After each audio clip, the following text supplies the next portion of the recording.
گویا اپنی کسی حرکت پر پچھتا رہی ہو۔ ثانیہ نے سر جھٹکا۔ کہہ رہی ہوں گی کہ ماسی کے ساتھ ڈیٹ پر آیا ہے۔ وہ پھر ہنسا تھا۔ تو اتنا ریئل بننے کو کس نے کہا تھا؟ تھوڑی سی بناوٹ کے بعد تم خاصی خوبصورت لگ سکتی تھی، یعنی ماسی کے بجائے ملکہ لگتی۔ پھر یہ لڑکیاں رچتے نہیں بلکہ حسد سے ہمیں دیکھتی۔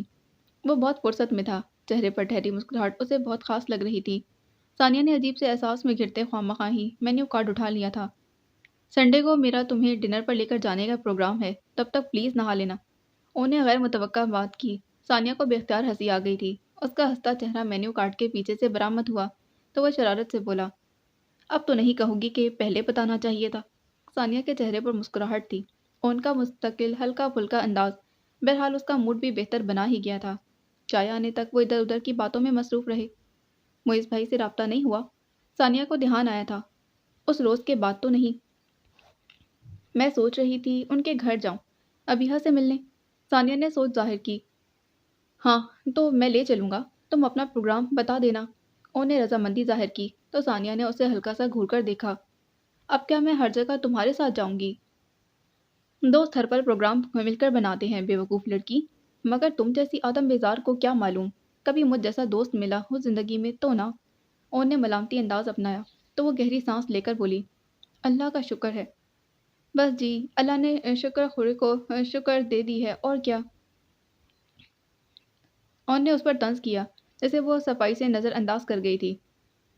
میرے خیال میں ہمیں ابیہا کا وکیل بننا پڑے گا اور اسے معیز بھائی کی زندگی اور اس کے گھر میں حق دلانا پڑے گا۔ میرے خیال میں تو یہ کوشش اسے خود کرنی چاہیے، میری طرح۔ ان نے آخری دو الفاظ آہستگی سے کہے تھے۔ ثانیہ سن نہیں سکی۔ وہ اس قابل ہوتی تو معیز بھائی یوں دندناتے نہ پھرتے اور یوں اس کی زندگی کو ایک کھیل نہ بناتے۔ ثانیہ کو غصہ آیا تھا۔ ٹھنڈے دماغ سے سوچو ثانی، وہ اس نکاح پر مجبور ہوا تھا۔ جو بھی ہو، مگر ہر مرد کے لیے نکاح کا ایک ہی مطلب ہوا کرتا ہے کہ وہ اپنی بیوی کے تمام حقوق و فرائض ادا کرے گا، اور اگر اب یہ سب کرنا تھا تو طلاق دے دیتے۔ وہ اپنی رائے میں اٹل تھی۔ طلاق ہی تو نہیں دے سکتا غریب، انہیں بے ساختہ بولا، پھر زبان دانتوں تلے دبا لی، مگر سننے والی مشکوک نظروں سے اسے دیکھ رہی تھی اور اب جانے بغیر چھوڑنے والی نہیں تھی۔ وہ 4 دنوں سے فریج میں رکھے انڈے، ڈبل روٹی اور دودھ پر گزارا کر رہی تھی، اور یہ بھی یقیناً معیز کی ہی مہربانی کی وجہ سے تھا، مگر اس کے بعد معیز نے ادھر جھانک کر بھی نہیں دیکھا تھا۔ اب بھی وہ ڈبل روٹی کے آخری ٹوسٹ اور چائے پی کر فارغ ہوئی تھی۔ صبح دوپہر رات ڈبل روٹی اور انڈے کھا کھا کر اس کا دل اوب گیا تھا۔ چھوٹے سے نفیس کچن میں برتن تو تھے، مگر کھانا پکانے کو نہ دال تھی نہ سبزی اور نہ ہی آٹا چاول۔ سر پر چھت کا سکون ہوا تو اب آٹے دال کی فکر نے آن لیا تھا۔ اسے اپنی قسمت پر ہنسی آنے لگی اور پھر رونا۔ 4 دنوں سے وہ اس قید تنہائی میں تھی اور زبان ایک لفظ بھی نہ بولی تھی۔ رات اس اکیلے پن میں وہ کیسے گزارتی تھی یہ اسی کو معلوم تھا۔ درختوں کے سائے اس کی کھڑکیوں کے شیشوں پر عجیب عجیب سی اشکال بناتے تو وہ سرے شام میں کھڑکی مضبوطی سے بند کر لیتی۔ اس نے گھبرا کر اونچی آواز میں درود پاک صلی اللہ علیہ وآلہ وسلم پڑھا، پھر ماں کو آواز دی، امی کہاں ہیں آپ؟ خالی کمرے میں اسے اپنی ہی آواز عجیب سی لگی تھی اور کچھ اتنے دنوں خاموش رہ کر آواز میں بھاری پنسا آ گیا تھا۔ تبھی اسے موبائل کا خیال آیا تھا۔ اس نے جلدی سے اٹھ کر بیگ میں سے موبائل نکال کر چیک کیا۔ اس کی بیٹری ڈاؤن تھی۔ موبائل چارجنگ پر لگاتے وہ ثانیہ سے رابطہ کرنے کا پکا ارادہ کر چکی تھی۔ کمرے سے باہر تو وہ سفینہ کے ڈر سے نہیں نکلتی تھی، بس کھڑکی کھول کر دن کی روشنی کو دیکھ کر خوش ہو لیتی۔ ابھی بھی وہ کھڑکی کے پٹ کھول کر وہاں آ کھڑی ہوئی تھی۔ یہ انیکسی گھر کی عمارت سے الگ پچھلی سائڈ پر بنی ہوئی تھی۔ وہ رشک اور حسرت سے اس خوبصورت عمارت کو دیکھنے لگی۔ کاش اس میں رہنے والوں کے دل بھی اتنے ہی بڑے اور خوبصورت ہوتے۔ اپنی آئندہ زندگی کا سوچ کر اس کا دل بند ہونے لگتا تھا، اسی لیے وہ آئندہ کے متعلق سوچنے سے گریز ہی کرتی تھی۔ وہ سوچنا بھی نہیں چاہتی تھی کہ معیز احمد اسے طلاق دے کر اس گھر سے نکال دے گا اور شاید وہ پھر کسی میم کے ہتھے چڑھ جائے۔ تبھی تو وہ چونکی۔ اس نے فارمل سی ڈریسنگ میں معیز احمد کو تیز قدموں سے روش پر چلتے ٹیکسی کی طرف آتے دیکھا تو اس کا دل اچھل کر حلق میں آ اٹکا تھا۔ کیوں اسے کیا طلاق دینی نہیں آتی؟ ثانیہ نے ٹیبل کی سطح پر بازو ٹکاتے ہوئے اطمینان سے پوچھا تو وہ بے بسی سے اسے دیکھنے لگا۔ دوستوں کے راز بتایا نہیں کرتے، مگر دوستوں کو بتا دیا کرتے ہیں، وہ اس کا حوصلہ بڑھاتے ہوئے بولی۔ ان نے گہری سانس بھری۔ انکل نے وصیت کے طور پر معیز کے نام ایک خط بھی چھوڑا ہے جس میں انہوں نے معیز سے ریکویسٹ کرتے ہوئے اسے پابند کیا ہے کہ وہ ابیحا کو طلاق دے کر دربدر کی ٹھوکریں کھانے پر مجبور نہ کرے، اسے ٹائم دے۔ اگر ابیحا کو کوئی اور پسند آ جائے تو بہت بہتر، ورنہ معیز خود اس کے لیے بہترین سا رشتہ دیکھ کر اس کی شادی کروا دے۔ Well done! ثانیہ کی آنکھیں چمکیں، اس نے خوش ہو کر ہلکی سی تالی بجائی اور پھر جلدی سے پوچھا، اور اس وصیت کے بارے میں معیز بھائی کا کیا خیال ہے؟ باپ کے آخری لفظوں کا یقیناً پاس رکھے گا، ورنہ گھر لانے سے پہلے ہی طلاق دے دیتا۔ اون نے تجزیہ کیا۔ مگر طلاق دینا ضروری تو نہیں اون؟ وہ پورے سراریت سے مسکرائی۔ اون چونکا تھا۔ کیا مطلب؟ مطلب یہ کہ وہ رک کر آگے ٹیبل پر جھکی۔ اس عرصے میں ہم ان دونوں کے درمیان محبت بھی تو کروا سکتے ہیں۔ وہ جو مارے تجسس کے اسی کی طرح آگے کو جھکایا تھا، اسے گھورنے لگا۔ تم کیوں ہم دونوں دوستوں کی زندگی کو ایک ہی ٹریک پر چلانے کی کوشش کر رہی ہو؟ کیوں میں تمہارا داؤ تمہارے دوست پر نہیں چلا سکتی؟ وہ پھاڑ کھانے والے انداز میں بولی۔ انہیں ڈرنے کی اداکاری کی۔ ارے رے، دوست ہی کیا، تم چاہو تو مجھ پر بھی یہ داؤ آزما سکتی ہو، میں تو دل اور جگر سمیت راضی ہوں۔ مگر ثانیہ کا دھیان کہیں اور تھا۔ اس کی آنکھوں کی چمک بتاتی تھی کہ وہ بہت کچھ اور سوچ رہی ہے۔ ان کے لبوں پر ہلکی سی مسکراہٹ کھیل گئی تھی۔ وہ جلدی سے کھڑکی سے ہٹ گئی تھی، دل کو یا ہاتھوں اور پیروں میں دھڑکنے لگا۔ یا الہی، یہ ادھر کیا کرنے آ رہا ہے؟ کہیں فیصلے کی گھڑی تو نہیں آ گئی؟ وہ بیٹھ کے کنارے پر ٹک گئی، ٹانگیں بے جان سی ہونے لگی تھیں۔ پھر ڈور بیل بجائی گئی تھی۔ مرتا کیا نہ کرتا کہ مصداق ظاہر ہے ابیحا ہی کو اٹھ کر دروازہ کھولنا پڑا تھا۔ دروازے کا لاک کھول کر وہ پیچھے ہٹ گئی تھی۔ معیز نے نوب گھما کر دروازہ کھولا تو اس کی خائف سی شکل دکھائی دی۔ مجھے تم سے کچھ بات کرنی ہے، میں اندر آ سکتا ہوں؟ وہ خوش لہجے میں پوچھ رہا تھا۔ ابیحا کا دم نکلنے لگا۔ اس نے بولنا چاہا، مگر اسے احساس ہوا کہ ان 4 دنوں میں اس کی زبان بولنا بھول چکی تھی۔ اس نے بدقت تمام سر اسبات میں ہلایا تو وہ دروازہ کھلا چھوڑ کر اندر چلا آیا تھا۔ اندر آ کر وہ لاؤنج کے وسط میں کھڑا ہو گیا اور ابیحا کھلے دروازے کے پاس۔ وہ جیسے الفاظ ترتیب دے رہا تھا اور ابیحا کی جان پناہ ہو رہی تھی۔ اسے لگ رہا تھا کہ ادھر وہ اسے رہائی کا اذن دے گا اور ادھر اس کا بدن اس کی روح کو۔ وہ کھنکارا، تم جانتی ہو یہ سارا ڈرامہ میری مرضی کے بغیر مکمل ہوا ہے۔ میں تمہارا جتنا ساتھ دے سکتا تھا دے چکا ہوں۔ اب میری بھی ایک لائف ہے جسے میں اسٹیبل کرنا چاہتا ہوں۔ اسی لیے میں چاہتا ہوں کہ تم اپنی زندگی کے لیے اپنی مرضی کا فیصلہ کرو۔ میں ابو کی وصیت کا پابند ہوں۔ تم کسی کو اپنی زندگی کے ساتھی کے طور پر پسند کر لو، اس کا ہاتھ پکڑ کر میرے سامنے لاؤ، میں اسی وقت تمہاری اسے شادی کروا دوں گا، اور اگر نہیں تو میں خود یہ کام سر انجام دوں گا۔ تب تک تم یہاں ایک مہمان کی حیثیت سے ہو۔ بہترین ڈریسنگ اور مہنگے ہیئر کٹ میں وہ معیز احمد تھا۔ امیر لوگ سارے ہی اتنے خوبصورت ہوا کرتے ہیں شاید، یا اس کے ابیحا کو اچھا لگنے کی کوئی اور وجہ تھی۔ وہ یکٹک اسے بولتے دیکھ رہی تھی، شاید سن بھی رہی تھی۔ کچھ چاہیے تو نہیں؟ وہ مروتاً پوچھ رہا تھا۔ بھاری دل کے ساتھ ابیحا نے نفی میں سر ہلا دیا۔ جو اس سے سب کچھ چھینے آیا تھا اس سے وہ کیا مانگتی؟ ساری عمر کی ہم سفری مانگتی تو کیا وہ دے دیتا؟ نہیں نا، تو پھر وہ اللہ ہی سے سب کچھ مانگنا چاہتی تھی۔ ابیحا چونکی۔ وہ جا چکا تھا۔ وہ تیزی سے دروازے کی جانب بڑھی۔ وہاں سے گھر کا پورچ دکھائی دیتا تھا۔ وہ اپنی گاڑی کی طرف بڑھا تھا، یقیناً کسی فنکشن یا پارٹی میں جا رہا تھا۔ ابیحا نے دروازہ بند کر کے اسے ٹیک لگا لی تھی۔ اس کا تنفس تیز تھا اور دل میں تکلیف دہ سا احساس اپنی پسندیدہ چیز کھو دینے کا۔ اس نے جاگتے ذہن کے ساتھ اپنی کیفیت کا تجزیہ کرنا چاہا تھا، کچھ جاننے کی کوشش کی۔ یہ معیز احمد کی شخصیت کی کشش تھی، ان کے مابین بندھے رشتے کا احساس تھا، یا فقط ایک 4 دیواری کا لالچ؟ مگر وہ کچھ سمجھ نہیں پائی تھی۔ وہ کھانے کی میز پر پہنچا تو ہاٹ ٹاپک تھا، تایا جان کے گھر سے آنے والا شادی کا کارڈ۔ آؤ اون، امی نے اسے دیکھ کر کہا تو ابا نے اسے اینک کے اوپر سے گھور کر دیکھا۔ پہلے برخوردار سے یہ پوچھو کہ ساری شام کہاں گزار کر آیا ہے؟ 4 بجے ضروری کام کا کہہ کر گیا تھا اور اب آ رہا ہے۔ چلو بچوں، جلدی سے کھانا ختم کرو۔ اس نے ثنا اور عبداللہ کو ڈانٹتی آسماں بھابھی کی مسکراہٹ اچھی طرح دیکھی تھی۔ وہ کرسی گھسیٹ کر بیٹھتے ہوئے منمنایا، دوست کے ساتھ چائے پینے گیا تھا ابا۔ لو جی، بات ختم تو کیا ہوتی، نئے سرے سے شروع ہو گئی۔ ان کے سامنے بریانی کی ڈش رکھتی، امی کا بے اختیار اپنے ماتھے پر ہاتھ مارنے کا جی چاہا، ورنہ شاید اون کو تو ایک لگا ہی دیتی۔ واہ، خوب، بہت خوب۔ ابا کی تو گویا کرسی میں کیلیں اگائی تھیں۔ یعنی اپنا ریسٹورنٹ چھوڑ کر یہ موصوف اپنے دوست کو کہیں اور چائے پلوانے لے کر گئے تھے؟ وہ بھڑک کر بولے۔ ان کو بھی فی الفور اپنی غلطی کا احساس ہوا کہ والد محترم کے سامنے یہ اعتراف ایک اعتراف جرم بن سکتا تھا۔ آسماں بھابھی ماحول کی گرما گرمی دیکھ کر بچوں کو کھانا ختم کروا کر اندر دھکیلنے لگیں۔ چاچو کی ہونے والی متوقع بے عزتی ان پر برا اثر ڈال سکتی تھی، تو وہ وہیں ڈٹ کر بیٹھی پورا شو دیکھتی۔ اپنے ریسٹورنٹ میں چائے پلواتا تو لگتا فری میں بکتا رہا ہوں۔ اس نے صفائی پیش کی۔ امی نے فوراً اس کی تائید کی۔